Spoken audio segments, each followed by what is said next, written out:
You're going to have to ask yourself a couple of questions by the end of the program. Why would our schools leave all of this history out? I mean, this is some of the greatest American story that you've ever heard. Why would they do that? And it's everywhere. You just don't know where to look. If you take a look at the revolutionary paintings of revolutionary times, here it is. This is the Boston Tea Party. Bunch of white guys, and then these people strangely looking like Indians, and they're not. But that's it. Not a lot of racial diversity. If you watch movies, one great movie. This is John Adams. You watch John Adams, and you don't see a lot of racial diversity. I'm currently watching Johnny Tremaine. This is. I love this movie. I remember this growing up. I was watching it with my kids just last night, and I noticed there are a couple of American Indians, but you don't see any African Americans unless they're slaves. They will show people as slaves, but that's it. Now, I want to show you a painting of the Battle of Bunker Hill. Here's the Battle of Bunker Hill. Bunch of white guys, right? Unless you know where to look. Right here. That's Peter Salem. He was actually the hero of the battle. It doesn't look like he's a hero there. He looks like he's cowering behind the white guy with a sword. He was the hero of the battle. And he saved scores of American lives that day. Why don't we know this? Look here. African American. Helping row the boat across. You know what his name was? Prince Whipple. He fought alongside Washington during the Revolution. Take a look at this one, this painting of, this is the Marquis de Lafayette. If you look at this, you just think, oh yeah, and then he made his slave dress up like I don't know what. But that's what you would think, right? This guy is incredibly important. This guy may have won the Revolutionary War. James Armistead was his name. How did he win the Revolutionary War? Double spy. I'm going to let David tell the story here in a minute, but basically the Brits thought that he was spying for them, but he was spying for General Washington. He'd give the Brits bad intel and reveal the good critical information to General Washington. Did you know this story? Why? I'm so tired of people saying, well, it was just the white people, white people, white people. No. No. Why are we intentionally leaving others out? There are black founders in history. If I ask the audience, when did America have its first African-American judge? What year would you say? Anybody? Take a guess. Judge. 1860s? Anybody? 1770. Amy, is that just a wild guess? No, not. I wasn't sure exactly, but I think it's about 1770. Tell me. 1768. Wentworth Cheswell, New Hampshire, elected to office in New Hampshire. He was reelected for the next 49 years, held 8 different political positions. Really cool story about him is we all know that Paul Revere made his midnight ride. We also know he wasn't the only guy riding that night. Another guy riding, Wentworth Cheswell, black and white riding. Now, how is it possible? Did you know that we had an African-American ride to say the British are coming, the British are coming? Amy did. Amy did. Anybody else besides Amy know that? 2, 3. Okay, 3 people in the audience. Now, the white guy with the sword is Thomas Grosvenor. So you have Thomas Grosvenor and you have Peter Salem, black and white fighting side by side, but Peter is definitely the hero that day. 1817, this painting is done, and all the way up until the 1980s, we knew that that was Peter Salem, the hero of Bunker Hill. 1980s, the professors got together and said, oh, no, that's not Peter Salem.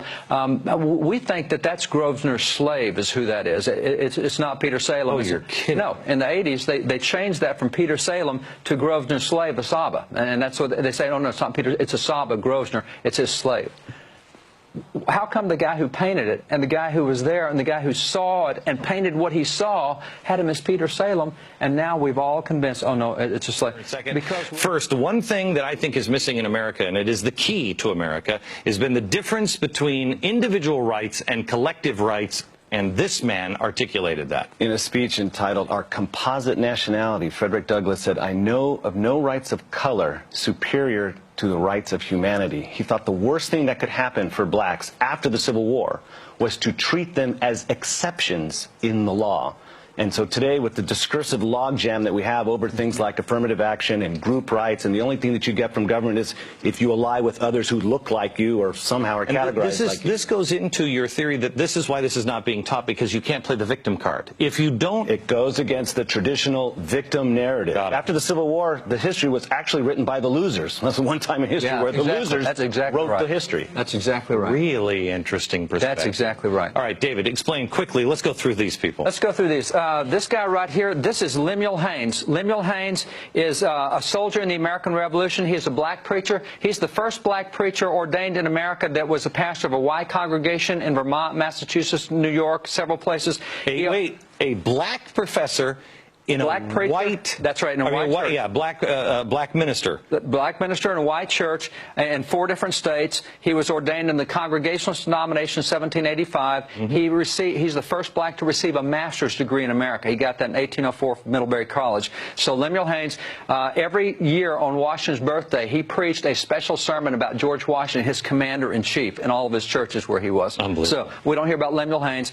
This is Benjamin Banneker. I think he's the most brilliant scientist in American history. This guy, unbelievable what he did. He's the guy more so than Franklin? I would put Franklin and Banneker almost equal. Now, Franklin did a lot of inventions. This guy one time took a pocket watch. He taught himself how to read. He taught himself science. He wrote an almanac that 10 years ahead he was able to predict to the minute solar eclipses, lunar eclipses, 10 years before they happened. I mean, by watching the motion through a telescope, unbelievable what the guy did. He once took the back off a pocket watch, saw how it worked, went home and carved a wooden clock with all the gears, mainspring, and it was accurate to within 1 minute a year. A wooden clock the guy did.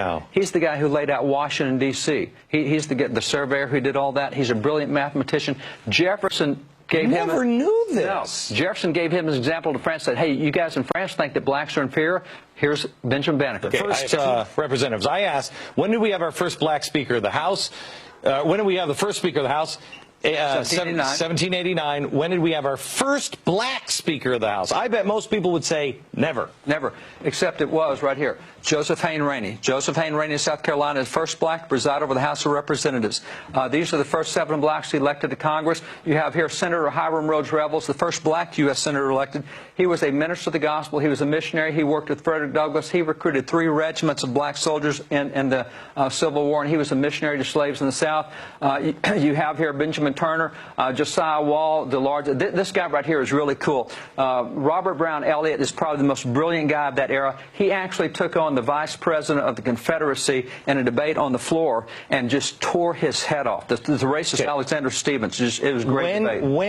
When did we turn? Were these guys proud Americans, or did they say this is the epitome of what we were just talking about. These were individual guys. Half of these guys taught themselves to read. Half of these guys were slaves, and 5 years later they're sitting in Congress. And as slaves, it was a capital offense to learn to read. So these guys in 5 years, and I'll guarantee you read their speeches and records of Congress, you better have a dictionary and a thesaurus in both hands, because you won't understand the language they use. It is so brilliant what these guys did. But were they there to say the white man is bad and the America is bad? No. These guys were Richard Allen. Let me go back here. Richard Allen had been in slavery. Richard Allen was in slavery, and he held no bitterness at all. He says, God would not allow bitterness even in Joseph when he was in prison. Do you think God will allow it in us? He said, we can't have bitterness. He said, by the way, there were some whites who held us in slavery, but it's whites who are working for our freedom. I mean, these guys had no bitterness. They wouldn't allow it.